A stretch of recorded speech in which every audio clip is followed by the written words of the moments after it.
రాష్ట్రంలో కాంగ్రెస్ పార్టీ అధికారంలోకి రావడానికి తన వంతు కృషి చేసి ఇవాళ పార్లమెంటు సభ్యుడిగా నేను ఎంపీగా గెలిస్తే ఇక్కడ ఎక్కువ సీట్లు సాధించుకోవడమే కాకుండా అక్కడ కేంద్ర ప్రభుత్వంలో కూడా ప్రభుత్వం ఏర్పాటు చేసే దిశగా ఈ భారతదేశ మొత్తం మార్చాలి అని చెప్పేసి అని ప్రయత్నం చేస్తున్న రాజయ్య మాజీ ఎంపీ రాజయ్య మనతో ఉన్నారు.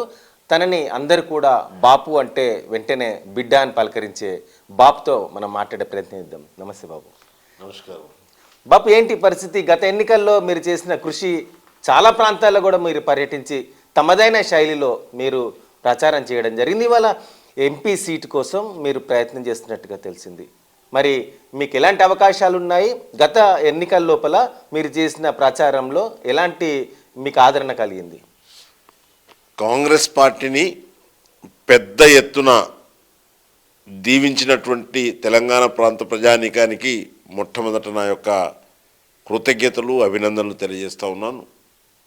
ప్రజాస్వామ్యం కూని అవుతున్న దశలో, రాజ్యాంగాన్ని రద్దు చేసే కుట్ర జరుగుతున్నటువంటి దశలో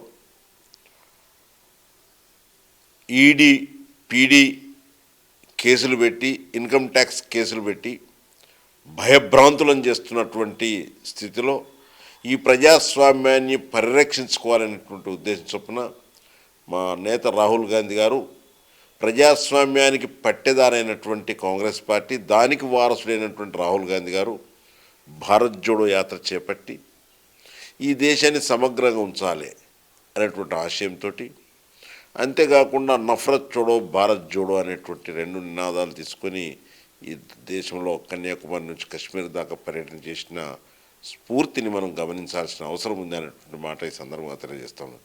దాన్ని పుణికిపుచ్చుకొని ఒక కాంగ్రెస్ సుశిక్షితుడైనటువంటి కార్యకర్తగా, ఈ దేశం యొక్క స్వరూపం ఎలా ఉండాలి అని భావించే కార్యకర్తగా, ఈ ప్రజల యొక్క జీవన ప్రమాణాలు మెరుగై అభివృద్ధి చెందిన దేశంలో భారతదేశం జత కావాలి అనేటువంటి ఉద్దేశం చొప్పున ఈ ప్రజాస్వామ్యాన్ని పరిరక్షించుకోవాలని నా వంతు కృషి ఎన్నికల్లో చేయటం జరిగింది.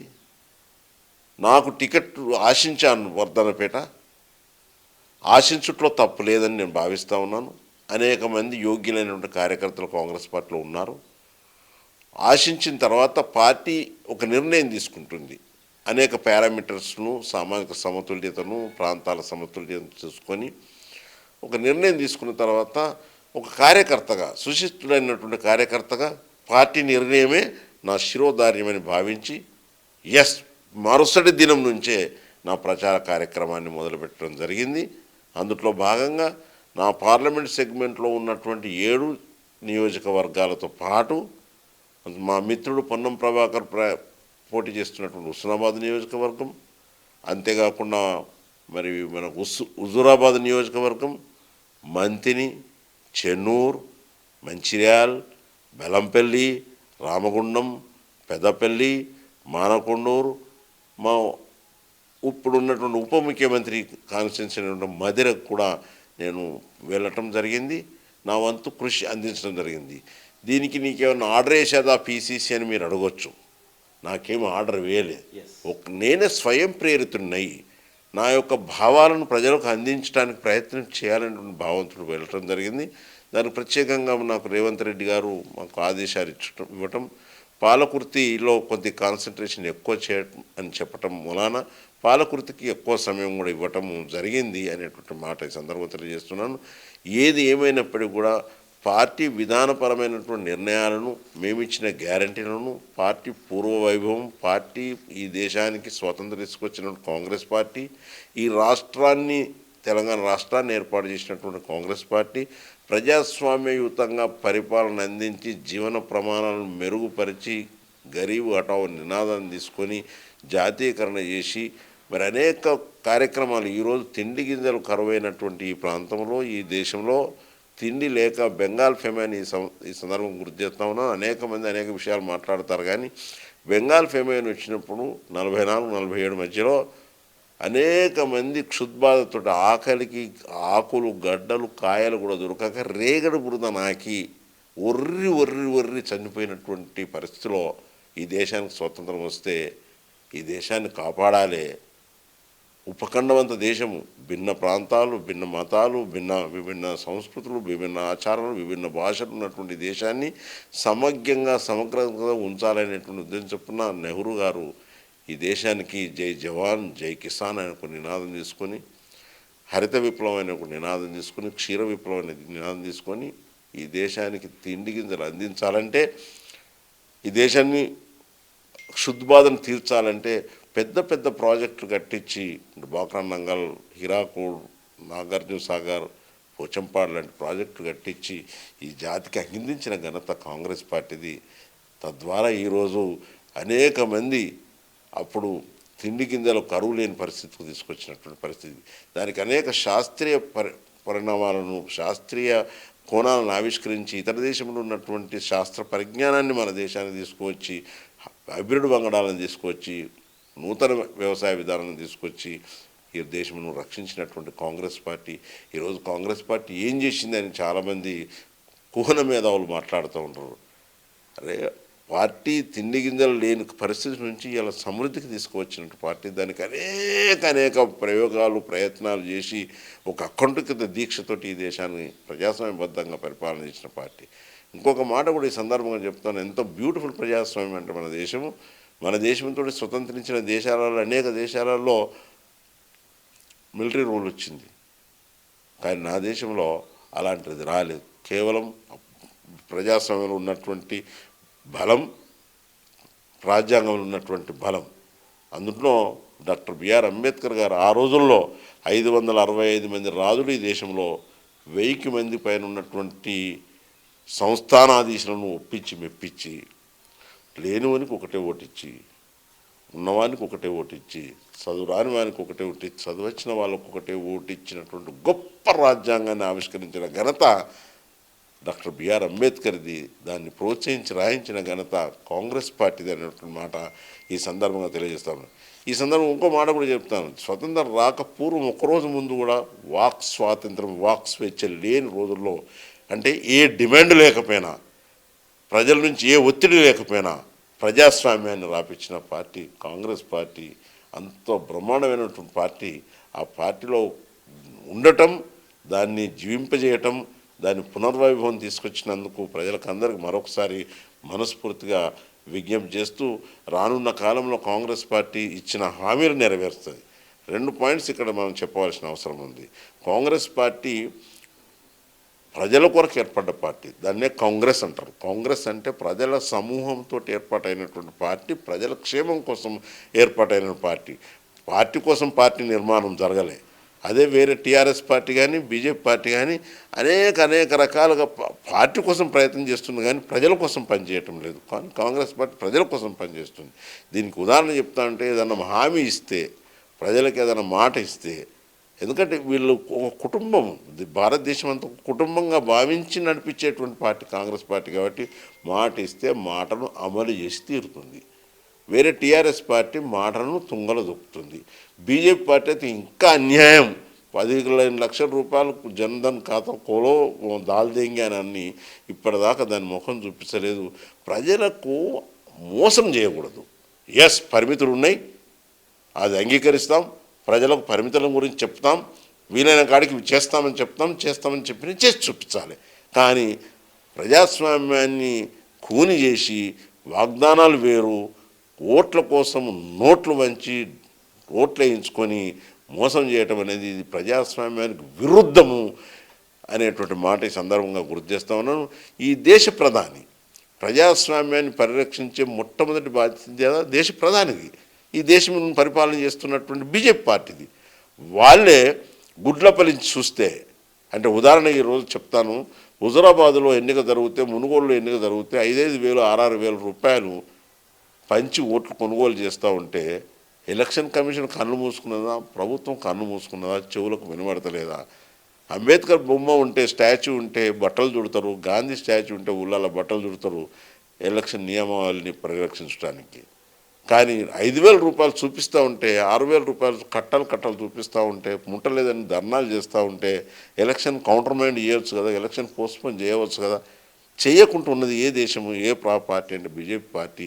ఈ పార్టీ ప్రజాస్వామ్యాన్ని కూని చేస్తూ ఉన్నది అనేటువంటి మాట సందర్భంగా తెలియజేస్తారు. మన ప్రజాస్వామ్యం యొక్క కొలత scale of the development of the ప్రజాస్వామ్యం ప్రపంచ దేశం స్కేల్లో కొలుతారు, మన దేశం స్కేల్లో కొలవరు. ఇతర దేశాల సదస్సులో భారతదేశ ప్రజాస్వామ్యం పరిపూర్ణంగా అమలవుతోందని చెప్పాలంటే మనం ఏ ముఖం పెట్టుకుని అక్కడ చెప్తాము, ఇవన్నీ ప్రపంచమంతా చూస్తూ ఉన్నప్పుడు అనేటువంటి బాధ కలిగిస్తూ ఉంది అనేటువంటి మాట ఈ సందర్భం గుర్తు చేస్తాను. రైట్. ఇవాళ మీరు ఎంపీగా గతంలో ఎంపీగా చేశారు, ఇప్పుడు కూడా ఎంపీగా టికెట్ కావాలని చెప్పి ప్రయత్నం చేస్తున్నారు. ఏంటి మీకు ఎందుకు టికెట్ ఇవ్వాలి? నేను కాంగ్రెస్ పార్టీ కార్యకర్తను నంబర్ 1, మనస్ఫూర్తిగా ప్రేరితమై పనిచేసేటువంటి భావాలు ఉన్నవాడిని 2, మూడవది సామాజిక స్పృహ కలిగి ఉన్నటువంటి వాడిని 3. నేను ఉద్యోగ జీవితంలో కూడా ఈ ప్రజల మేలు జరగాలి, నాకు దొరికింది చాలు కాదు, నాకు దొరికింది కానీ నా లాంటి వాళ్ళు అనేక మంది లక్షలాది మంది నా వెనకబడి ఉన్నారు, వాళ్ళకి ఏ రకమైనటువంటి కొంత మేలు జరిగేటువంటి కార్యక్రమాలు రూపొందించి అమలు చేయాలనేటువంటి భావన కలిగినటువంటి వాడిని నేను. రెండవది మీకు సాదృశ్యంగా చెప్తాను, తెలంగాణ రాష్ట్ర పోరాటము 65 సంవత్సరాల పోరాటానికి తుది రూపం పలికి నెవ్వర్ అని ఏ ప్రలోభాలకు లొంగకుండా అమ్మను ఒప్పించి కాంగ్రెస్ పార్టీని ఒప్పించి మాకున్నటువంటి సహచర పార్టీలను కూడా మెప్పించి సునాయాసంగా, కొద్దిగా ఆలస్యమైన మాట వాస్తవమే కానీ సునాయాసంగా తెలంగాణ రాష్ట్రాన్ని ఇప్పించట్లో ప్రధాన భూమిక పోషించడం జరిగింది అనేటువంటి మాట సందర్భం తెలియజేస్తాను. అంటే తెలంగాణ రాష్ట్రం రాగానే అన్ని దరిద్రాలు పోతాయా అని అంటే ఎస్, కొంత పోయే అవకాశం ఉంటుంది. ఎందుకంటే the size of the particle is small, English ఇది, size of the particle is small, surface area more అనేటువంటి సిద్ధాంతానికి నేను కట్టుబడి ఉన్నా. దాంతో అనేక బడుగు బలహీన వర్గాలకు, పేద వర్గాలకు రాజకీయ అవకాశాలు, ఉద్యోగ అవకాశాలు, తర్వాత సంపదను పంచుకునేటువంటి అవకాశం, సంపదను పంపిణీ చేసే అవకాశాలు మెండుగా ఉంటాయి అనేటువంటి ఆలోచనతోటి స్వయం ప్రేరుతున్నాయి తెలంగాణ రాష్ట్రానికి పోరాటం చేసినాము. ఆ రాష్ట్రం ఏ ఆశయంతో అయితే సాధించుకున్నామో ఆశయాలను ఈ టీఆర్ఎస్ పార్టీ కేసీఆర్ విల్ఫుల్గా పనిగట్టుకొని దాన్ని తొక్కి పడేసిండు. పనిగట్టుకొని ఎట్లా తొక్కి పడేసిండని మీరు అడగాలి.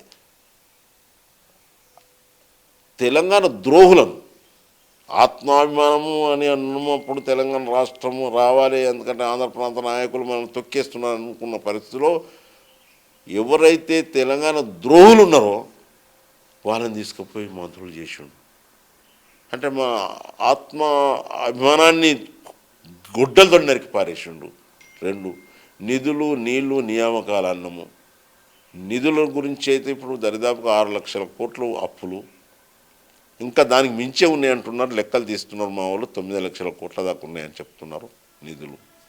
ఇంక నీళ్ళ గురించి మనం మాట్లాడితే మేడిగడ్డ అత్యంత ప్రతిష్టాత్మకంగా తయారు చేసినటువంటి మేడిగడ్డ ఈ ఇసుక గూడు కట్టినట్టు, వాగులో ఇసుక గూడు కట్టినట్టు కడితే అది కుంగిపోయి కూలిపోతూ ఉంటే దీనికి జవాబు ఎట్లా చెప్తామని నేను అంటున్నా.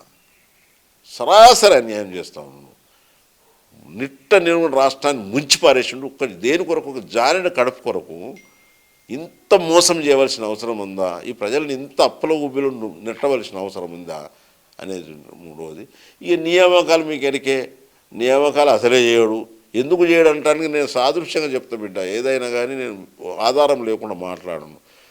రిటైర్ అయిన ఉద్యోగం, నేను కూడా ఉద్యోగస్తుని, రిటైర్ అయిన ఉద్యోగులను కంటిన్యూ చేస్తుండంటే కొత్త ఉద్యోగాలు ఇయ్యనంటే కదా, ఇది సెల్ఫ్ నిదర్శనం, ఇది సాక్ష్యం లేని సాక్ష్యం ఇది. ఇక దీనికి మళ్ళీ పరిశీలన చేయవలసిన అవసరం లేదు. That is number 1.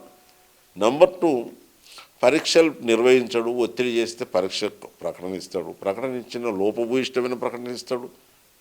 2, ప్రశ్న పత్రాలల్లో తప్పులు చేస్తాడు. 3, తర్వాత దాన్ని లీకేజ్ చేస్తాడు. 4, ఈ రకంగా సదుద్దేశం లేదు, ఉద్యోగం ఇచ్చేటువంటి సదుద్దేశం ఆయనకు లేదు. దానికి ఇంకొక మాట కూడా నేను యాడ్ చేస్తాను. యువత గనక బ్రెయిన్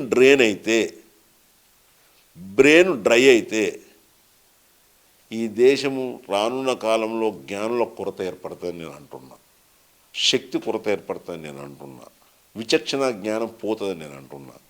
దీనికి ఉదాహరణ చెప్తాను. చైనాలో పాపులేషన్ నియంత్రణ కోసం కఠినమైన చర్యలు తీసుకుంటే ఈరోజు పాపులేషన్ నియంత్రించబడ్డది. కానీ ఇప్పుడు పనిచేసే యువత కరువైంది. అదే రకంగా ఈ దేశంలో కూడా బ్రెయిన్ కనుక డ్రైన్ అయితే, ఆ రోజు ఇందిరాగాంధీ గారు చెప్పారు బ్రెయిన్ డ్రైన్ కాకుండా ఆపాలని. వెనకటి కాలంలో ఇందిరాగాంధీ చెప్పింది మా తల్లి. ఆ ఆలోచన ఇప్పుడు కనుక కలిగితే ఈరోజు పిహెచ్డీలు చేసి, డబుల్ పిహెచ్డీ చేసి విద్యార్థులు నిరుద్యోగులు అయిపోయి వాళ్ళ బ్రెయిన్ ఖాళీ అవుతున్నది. ఒక్కసారి పరీక్ష కనుక పోస్ట్పోన్ అయితే జవసత్వాలు చదివినటువంటి విద్యార్థి పోస్ట్పోన్ కాగానే మొత్తం మానసిక క్షోభకు గురైపోయి ఆ ఉన్న చదివింది కూడా పోయే ప్రమాదం ఉన్నది. అది ఆయనకు తెలియదు. ఫిజికల్గా అనుకుంటాను ఇది మెంటల్కి సంబంధించిన ముచ్చట బిడ్డ. ఆయనకు ఆ మాత్రం కూడా, కేసీఆర్కి ఆ మాత్రం కూడా తెలియనటువంటి హీన స్థితిలో ఉన్నటువంటి కేసీఆర్ పరిపాలన అయినటువంటి మాట ఈ సందర్భంగా తెలియదు. ఇంకొక మాట కూడా చెప్తాను. ఏ పథకం పెట్టినా ప్రజల క్షేమం కోసం పెడతాం.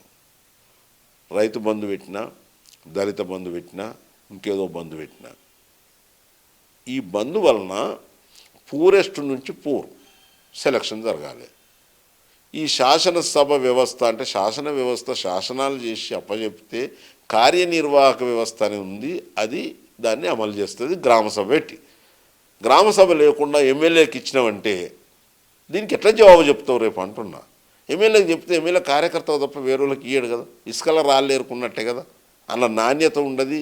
పూరెస్ట్ అనేటువంటి పదంకు అర్థం లేని పరిస్థితులు తీసుకొచ్చి ఈరోజు ఫిట్టెస్ట్కు పెట్టి పేదవాడిని తొక్కేసి నాశనం చేసిండు, ప్రజాస్వామ్యం కూని చేసిండు అనేటువంటి మాట ఈ సందర్భం గుర్తు చేస్తాను.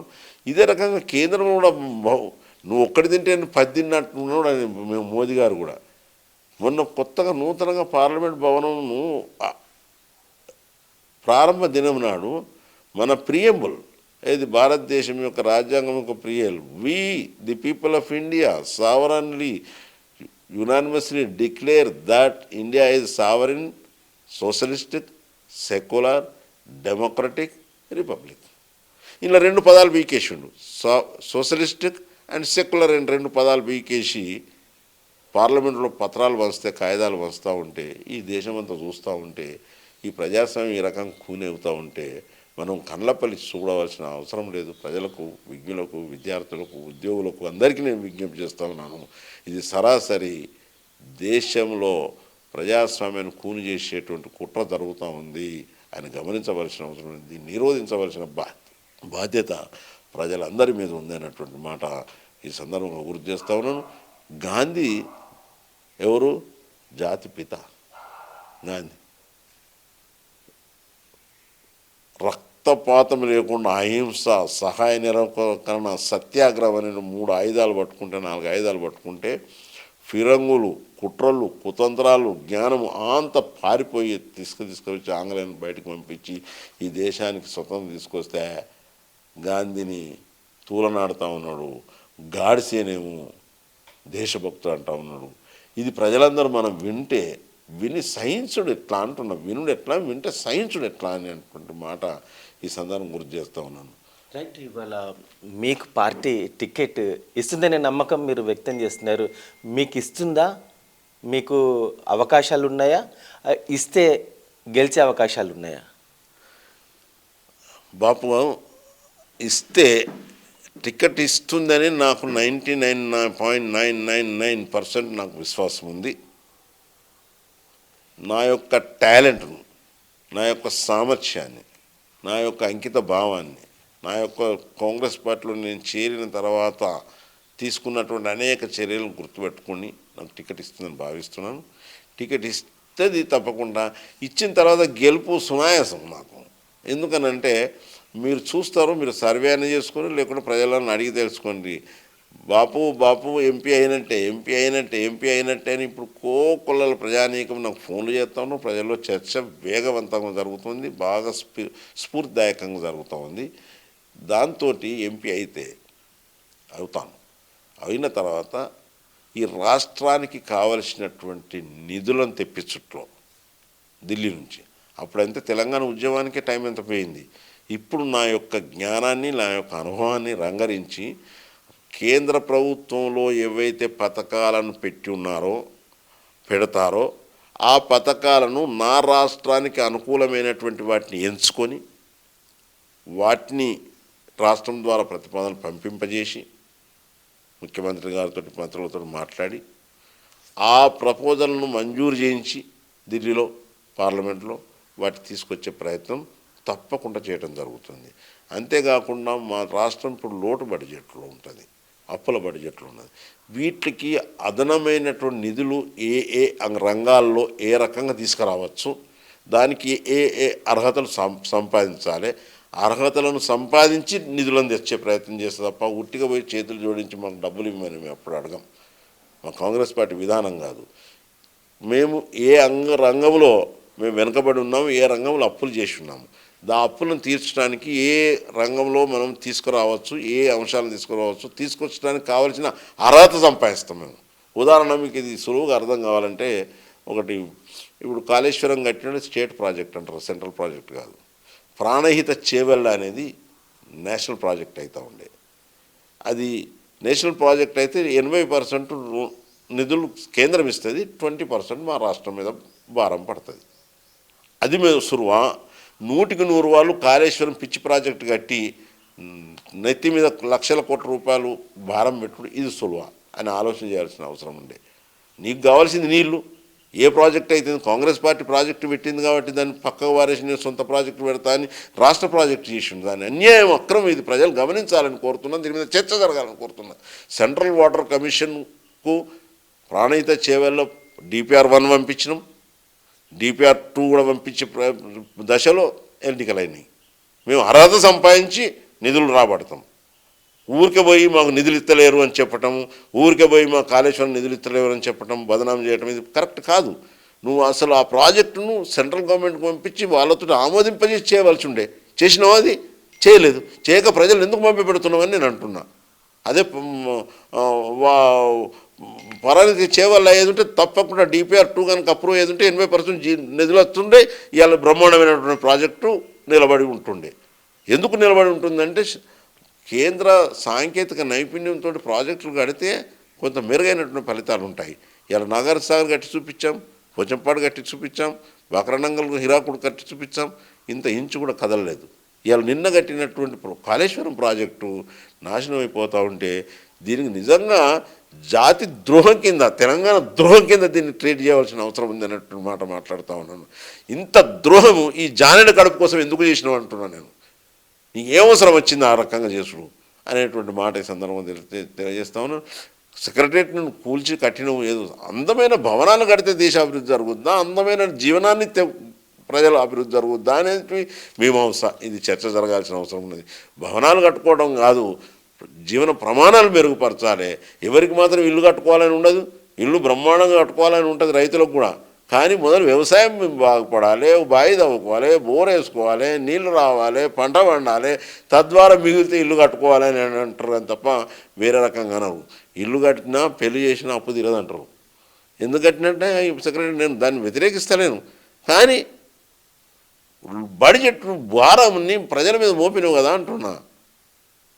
అట్లనే అది మా కఠినది ఉన్న నాణ్యత లేదు నాకు తెలుసు. ఆ నాణ్యత లేక మనం కురిసింది మీరు అందరూ చూస్తున్నారు.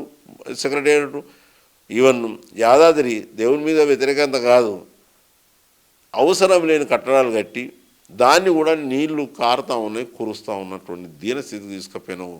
ఈ అందమైన భవనాలు అందమైనటువంటి చేయటం కాదు, ప్రజలు జీవించేటట్టు తయారు చేయాలి, వాళ్ళ కాళ్ళ మీద వాళ్ళ నిలబెట్టేటట్టు తయారు చేసేటువంటి ప్రణాళికలు వేయాలి తప్ప ఆ ప్రణాళిక జోలికి పోలేదు. దాని గురించి ఆయనకు అర్థమే కాదనిపిస్తూ ఉన్నది. ఆయనకేమున్న వైభవాలు కలవాలి, ఆయన ఫామ్ హౌస్ నిలవాలి, ఆయన కొడుకు బిడ్డలు బాగా గంభీరంగా ఉండాలి అనేటువంటి ఆలోచన చేస్తుండే తప్ప ప్రజల కోసం ఆలోచన చేయలేదు. నిజంగా కూడా నేను మనస్ఫూర్తిగా బాధపడతా ఉన్నాను. ఒక ముఖ్యమంత్రిని ఈ రకంగా నేను మాట్లాడకూడదు, అనాలోచితమైన అశాస్త్రీయమైనటువంటి నిర్ణయాలు తీసుకుంటున్నాం. నెంబర్ 1. దీనికి తోడు అక్కడ ఉన్నటువంటి మోదీ కూడా అదే రకమైనటువంటి ఆలోచన, ఒకటి చేస్తే ఆయన 10 చేస్తూ ఉన్నాడు. ఈ రకమైనటువంటి ఆలోచనలు చేసి నా దేశాన్ని భ్రష్టు పట్టిస్తూ ఉన్నారు అనేటువంటి మాట సందర్భంగా తెలియజేస్తా ఉన్నాను. మీ అందరికీ మరొకసారి విజ్ఞప్తి చేస్తున్న నా తోటి సహచరులారా, నా ప్రజలారా, నా యువకులారా, విద్యార్థులారా, మేధావులారా, బుద్ధజీవులారా, ఈ దేశము ప్రమాదంలో ఉంది. ప్రజాస్వామ్యాన్ని ఖూని చేసేటువంటి కుట్ర, రాజ్యాంగాన్ని మార్చేటువంటి కుట్ర జరుగుతూ ఉంది. దీన్ని కాపాడుకోవాల్సిన బాధ్యత ప్రజలందరిది. ఒక ప్రజాస్వామ్యాన్ని తీసుకొచ్చిన పార్టీగా కాంగ్రెస్ పార్టీకి పెటెంట్ రైట్ ఉన్నదని నేను సాహసోపేతంగా చెప్తున్నాను. పెటెంట్ రైట్ కాంగ్రెస్ పార్టీకి ఉంది, ఎందుకంటే ప్రజాస్వామ్యాన్ని తీసుకొచ్చిన పార్టీ. దాన్ని రక్షించుకునే బాధ్యత కాంగ్రెస్ పార్టీకి ఉంటుంది. అందువల్లనే మా రాహుల్ గాంధీ గారు భారత్ జోడో యాత్ర చేపట్టిండు. జాతీయ జెండా పట్టిండు తప్ప కాంగ్రెస్ జెండా పట్టలేదు సుమా. ఈ రకంగా మనం ఈ ప్రజాస్వామ్యం పరిరక్షణ కోసం కాంగ్రెస్ పార్టీ ముందు వరుసలో ఉండి పోరాటం చేస్తుంది. ప్రజలందరం చైతన్యవంతులమై ఈ ప్రజాస్వామ్యం రక్షించుకునే బాధ్యత ప్రజలందరిది అనేటువంటి మాట ఈ సందర్భంగా గుర్తు చేస్తూ ఉన్నాను. రైట్, ఇవాళ బీఆర్ఎస్ పార్టీ ప్రభుత్వాన్ని కోల్పోయింది, కానీ ఎంపీ సీట్ల మీద ఎక్కువగా లక్ష్యం పెట్టింది. అలాగే ఇవాళ బీజేపీ కూడా ఎక్కువగా సీట్లు సంపాదించుకోగలుగుతాం. ముఖ్యంగా కేంద్ర ప్రభుత్వంలో మోడీని నిలబెట్టడమే లక్ష్యంగా ఇవాళ బీజేపీ పార్టీ ఎక్కువగా సీట్లను సాధించుకోగలుగుతామనే ఒక ధీమా అనేది వారు కూడా కలిగి ఉన్నారు. కానీ ఇవాళ కాంగ్రెస్ పార్టీ గాలి వీచినట్టే ఇవాళ ఎంపీ స్థానాలు తెలంగాణలో ఎన్ని సాధించుకోగలుగుతారనే నమ్మకం ఉంది. మెజారిటీ మాకు 17 స్థానాలు ఉన్నాయి. మెజారిటీ 15 కంటే అటు ఇటుగా 15 అటు ఇటుగా సంపాదించేటువంటి స్థితి కాంగ్రెస్ పార్టీకి ఉంది. అక్కడ కూడా మోదీ కూడా 2 పర్యాయాలు చేసిండు, 2 టర్ములు. కాబట్టి ఆ పార్టీ మీద కూడా నమ్మకాలు పోయినాయి. మాటల ప్రభుత్వం తప్ప చేతల ప్రభుత్వం కాదని తేలిపోయింది. ఎందుచేత అని కూడా మీరు అడగాలి. ప్రజాస్వామ్యాన్ని ఇందాక చెప్పిన మాటలు సెక్యులర్ సోషలిస్ట్ పదాలు తీసి పారేయటం, భయభ్రాంతులు చేసి ఈడీ కేసులు పెట్టడం, నిర్లజ్జగా ఎన్నికలు జరుగుతూ ఉన్న వేళ ఇన్కమ్ ట్యాక్స్ రేట్లు చేయటం, ఎంత మన యొక్క స్థితి ఎట్లాంటిదంటే గద ఇరిగిపోతే గద తీసుకో అప్పుడే కొట్లాడతాను ఆపిన రోజులు, బాణం విరిగిపోతే బాణం తీసుకో లేవడతా అప్పుడు కొట్లాడతామనేటువంటి మన యొక్క ఆచారము, మన యొక్క ధర్మము.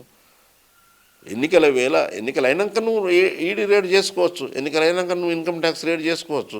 కానీ ఎన్నికల సమయంలో డిస్టర్బ్ చేసి మానసికంగా కుంగదీసి బొంద పెట్టాలనేటువంటి ప్రయత్నం చేయటం ఇది హీనాతీనమైన చర్య కాదా అని నేను అంటున్నా.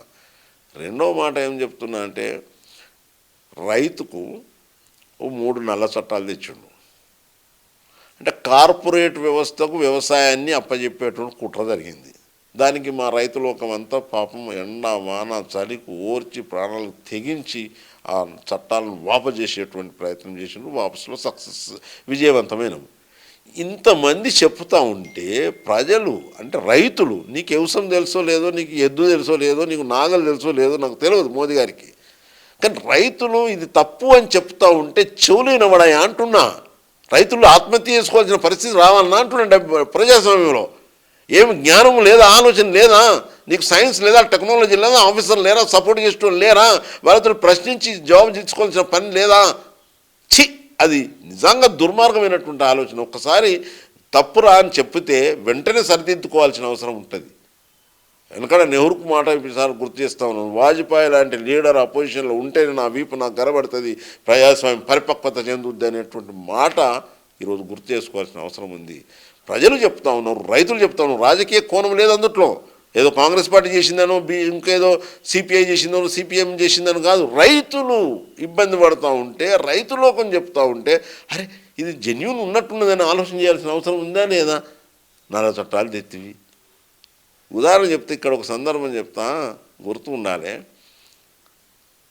వడ్లు అమ్మితే కొనుటోడు చెప్తాడు ధర, మక్కలు అమ్మితే కొనుటోడు చెప్తాడు ధర, పత్తి అమ్మితే కొనుటోడు చెప్తాడు ధర, డీజిల్ కొంటే అమ్మటోడు చెప్తాడు, ట్రాక్టర్ కొంటే అమ్మటోడు చెప్తాడు, విత్తనాలు కొంటే అమ్మటోడు చెప్తాడు, ఎరువులు కొంటే అమ్మటోడు చెప్తాడు. ఈ విధానం సరి అనేది కాదు అని కాంగ్రెస్ పార్టీ ఒక నిర్ణయం తీసుకొని మినిమం సపోర్ట్ ప్రైస్ ఇంత ఇవ్వాల్సిందే. ఇది మనకున్నటువంటి పెట్టుబడి ఎంత అవుతుంది, పెట్టుబడి సరాసరి తీసుకుని, దేశం యొక్క పెట్టుబడి, రాష్ట్రం యొక్క పెట్టుబడి సరాసరి తీసుకుని దానికి ఒక కొలమానం ఉన్నది. దాని ప్రకారం ఇంత ఇవ్వాలని చెప్తే దానికి తూట్లు కొడతాడు ఆయన మోదీ. నువ్వు ఎక్కడన్నా అమ్ముకోపో, ఏమన్నా చేసుకోపో, అది నీ ఇష్టం, ఎకరం ఉన్నోడు అరెకరం ఉన్నోళ్ళు మన చిన్న కమతాల దేశం, మన భారతదేశం అనగానే చిన్న కమతాల దేశం. ఎకరం భూములు 2 ఎకరాల భూములు ఉన్నటువంటి వాళ్ళు చిన్న చిన్న పంటలు పండించుకొని అట్లా మలేషియాలో అమ్ముకుంటారా, లేకుంటే కాశ్మీర్లో అమ్ముకుంటాడా, పోయి నేపాల్లో అమ్ముకుంటాడా? ఇది సరైన విధానం కాదు అనేటువంటి రెండోది. మూడోది ఏంటంటే కార్పొరేట్ వ్యవస్థకు వ్యవసాయాన్ని అప్పచెప్పే కుట్ర చేసిండు. భూమికి పట్టేదారేమో రైతు, పంటకు పట్టేదారేమో ఆదాన్ని చేయబడిండు. ఇది లోతుగా నేను విశ్లేషించే టైం బాగా దయచేసి దీన్ని అర్థం చేసుకోండి. కార్పొరేట్ వ్యవస్థకు వ్యవసాయాన్ని అప్పచెప్పి చేతులు చూపుకునే ప్రయత్నం చేస్తూ ఉన్నాడు రెండవది. మూడవది ఏంటంటే ప్రభుత్వ రంగ సంస్థలైనటువంటి రైల్వేను, ఎల్ఐసిని, మిగతా అనేక సంస్థలు ఉన్నాయి. దరిదాపుగా 70-80 సంస్థలు ఉన్నాయి. ఆ సంస్థలను నిర్వీర్యం చేసి వాటిని ప్రైవేట్ పరం చేసేటువంటి కార్యక్రమం అడుగుపెట్టాడు. ఇది ఎందుకు అంటున్నా, తప్పు అని ఎందుకు అంటున్నా, తప్పు అంటున్నా. ఎందుకంటే అంటున్నా అంటే అది ప్రభుత్వ పరంగా అప్పుడు అది ఆ రంగ సంస్థలను ఏర్పాటు చేసింది, ప్రభుత్వ రంగ సంస్థలను ఏర్పాటు చేసింది కారణం ఏంటంటే ఒకటి మనం సాంకేతిక పరిజ్ఞానాన్ని రూపొందించుకోవచ్చు. రెండవది ఈ దేశంలో ఉన్నటువంటి నిరుద్యోగులకు ఉద్యోగ కల్పన చేసి వాళ్ళ శక్తిని సామర్థ్యాన్ని వాడుకొని తద్వారా శాస్త్రీయ పరిజ్ఞానాన్ని పెంచుకోవాలనేటువంటి కార్యక్రమాన్ని రూపొందించారు. ఇది సులువుగా అర్థం కావాలంటే ఒక మాట చెప్తా. ఆ రోజుల్లో ఉపాధ్యాయులు కొరత తీవ్రంగా ఉండే, చదువు చెప్పించాలనేటువంటి భావన ఉండే. ఉపాధ్యాయులు లేని చోట 7వ తరగతి చదివినటువంటి ఉపాధ్యాయుని కూడా ఒక టీచర్గా పెట్టినాం. ఎందుకు పెట్టినాం? ఆయన బతుకుతాడు ఒక టీచరు, తర్వాత something is better than nothing అనే దానిలో ఎంతో కొంత విద్య అందిస్తాడు అనేటువంటి ఉద్దేశం చొప్పున పెట్టినరు. అదే స్ఫూర్తే ఈ ప్రభుత్వ రంగ సంస్థలది అనేటువంటి మాట ఈ సందర్భంగా గుర్తు చేస్తూ నైపుణ్యాలను పెంపొందించుకోవాలి, వాటిని శక్తి సామర్థ్యాలను పెంచాలి. 2 మాటలు చెప్తాను చివరగా. ఒకటి, ఈ దేశంలో కావలసినంత సహజ సంపద ఉంది. సహజ సంపద అంటే 3 సీజన్లు 3 కాలాల పాటు ఉన్నాయి. వర్షాకాలం, చలికాలం, ఎండాకాలం, 3 కాలాలు గీతలు కొట్టినట్టున్న దేశము, బ్రహ్మాండమైన దేశము. అట్లనే దాన్ని మనం వినియోగించుకున్నాం. సహజ సంపదను సమర్థవంతంగా వినియోగించుకొని 2 క్వింటాలు పండే వరి ధాన్యాన్ని 25-30 క్వింటాలు తీసుకెళ్ళాం. అదే రకంగా మానవ సంపద కూడా ఉంది. ఈ మానవ సంపద పని చేయలేని అమాయకుల నుంచి పని కలిగిన వాళ్ళు, పని చేయగలిగిన వాళ్ళు, పని శక్తివంతమైన వాళ్ళు తయారు చేసి దేశంలో ఇతర దేశాల సరసన మన యొక్క జనసాంద్రత ఏదైతే ఎక్కువనో వాళ్ళ యొక్క సామర్థ్యాన్ని వినియోగించుకోవడానికి వాళ్ళకి కావాల్సిన నైపుణ్యాలను, విద్యా బుద్ధులను, తర్వాత సాంకేతిక పరిజ్ఞానం వాళ్ళకి అందించి సహజ సంపద మానవ వనరులను కూడా అభివృద్ధి చెందింప చేయవలసిన అవసరం ఉంది.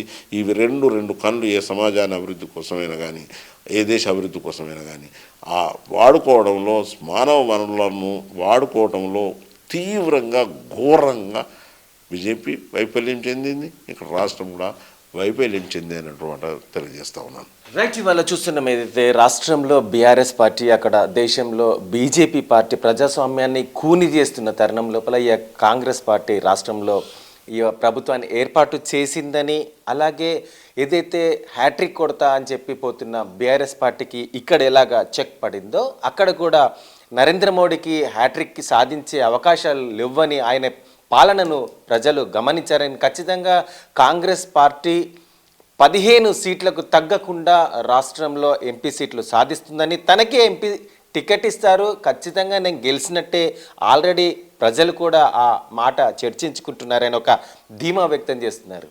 కెమెరామెన్ రాజుతో నరేంద్ర, RTV న్యూస్, వరంగల్. మరిన్ని వీడియోస్ కోసం ఛానల్ ని సబ్స్క్రైబ్ చేయండి, లేటెస్ట్ అప్డేట్స్ కోసం వాట్సాప్ ఛానల్ ని ఫాలో చేయండి, అండ్ లింక్ డిస్క్రిప్షన్ లో ఉంది.